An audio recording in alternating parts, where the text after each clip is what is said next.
یہ بھی اپنے تاثرات آپ کے سامنے پیش کرتے ہیں۔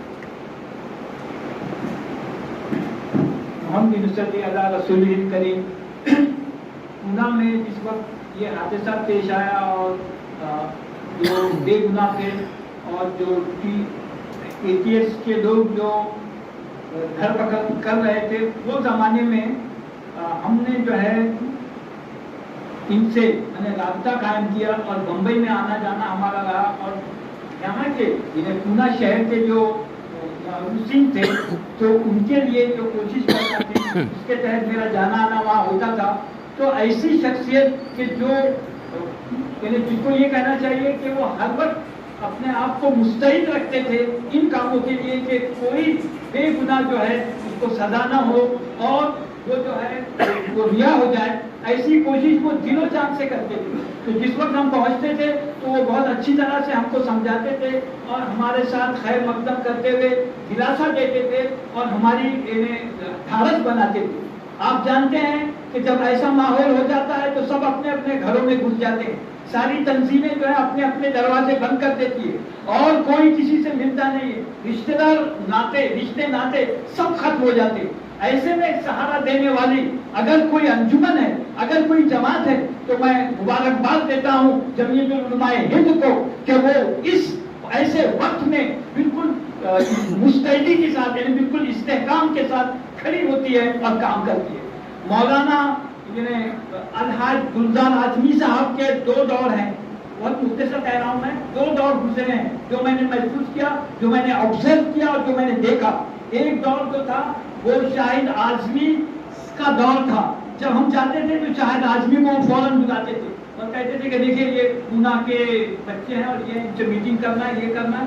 تو وہ مطلب یہ کہ اتنے کوآپریٹو تھے اور ایسا سمجھاتے بجھاتے تھے اور ایسا شفقتانہ ان کا رویہ تھا کہ ہم دنگ رہ جاتے تھے کہ ایک ایسا آدمی کہ جو اپنی عمر میں بڑا ہے لیکن اس کی انکساری دیکھیے کہ وہ ایک معمولی آدمیوں سے وہ کیسے گفتگو کر رہا ہے، کیسے رابطہ قائم کر رہا ہے اور کیسے کر رہا ہے۔ تو ہم کو بٹھا کر ان کو بلاتے تھے، شاہد اعظمی صاحب کو، اور وہ کہتے تھے کہ آپ ان سے معاملہ کیجیے۔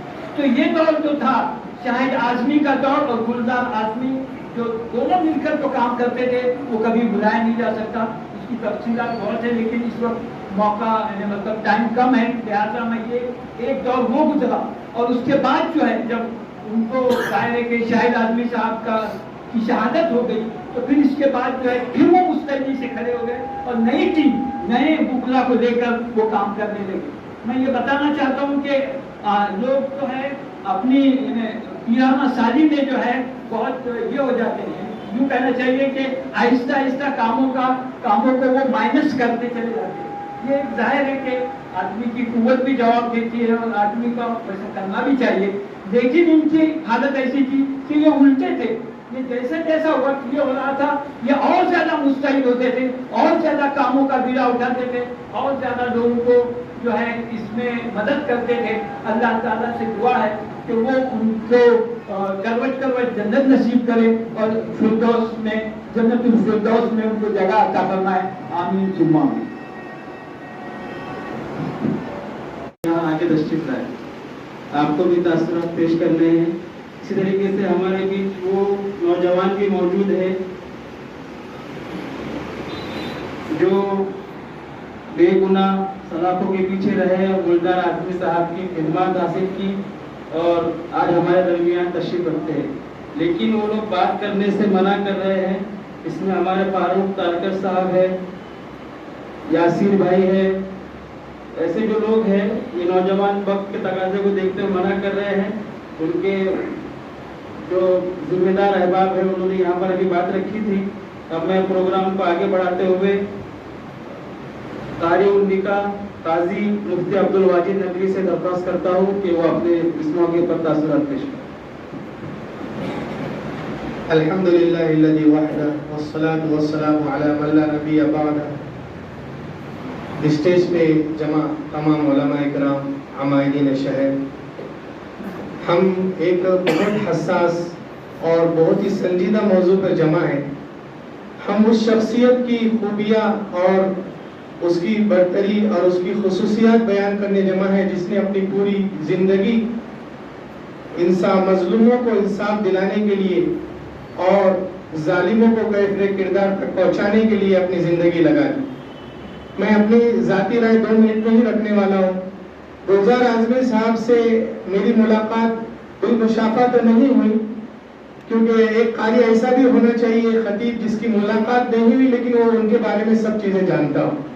میں نے گلزار اعظمی صاحب کو اکثر انگلش، مراٹھی، ہندی اور اردو اخبارات کی زینت میں، ان کی خبروں میں اور ان کی تصاویر میں دیکھا کہ وہ مظلوموں کے ساتھ کھڑے ہیں. ان کی تصویر جاری ہوئی، کوئی کورٹ کا فیصلہ آیا، ان کی تصویر، ان کی جو رپورٹ اور ان کا بیان شائع ہوا. کسی نے کوئی ظلم کیا اس کے خلاف میں انہوں نے بیان دیا. اس طرح میں نے گلزار اعظمی صاحب سے قریب اور ان سے زیادہ معلومات حاصل کی. ان کے بیانات تمام امت مسلمہ کو ایک جرأت دینے والے ہوتے تھے. ایسے موقع پہ وہ بیان جاری کرتے تھے جب سارے لوگ خاموش ہو رہتے تھے. تو شاعری نے اسی لیے کہا ہے کہ ہزاروں سال نرگس اپنی بے نوری پہ روتی ہے. ہزاروں سال نرگس اپنی بے نوری پہ روتی ہے، بڑی مدت میں ہوتا ہے چمن میں ایک دیدہ اور پیدا. آخر میں اللہ تعالیٰ سے دعا کروں گا کہ گلزار اعظمی صاحب رحمت اللہ علیہ ہو گئے. اللہ تعالیٰ ان کی قبر کو جو ہے گل گلزار بنا دے، ان کے نام کے مشابہ بنا دے، گل گلزار ان کے قبر کو کر دے اور جنت کی کیاریاں ان کے قبروں میں کھول دے. اللہ تعالیٰ ہم کو اور ان کی راہ پر ہم سب کو چلنے کی توفیق عطا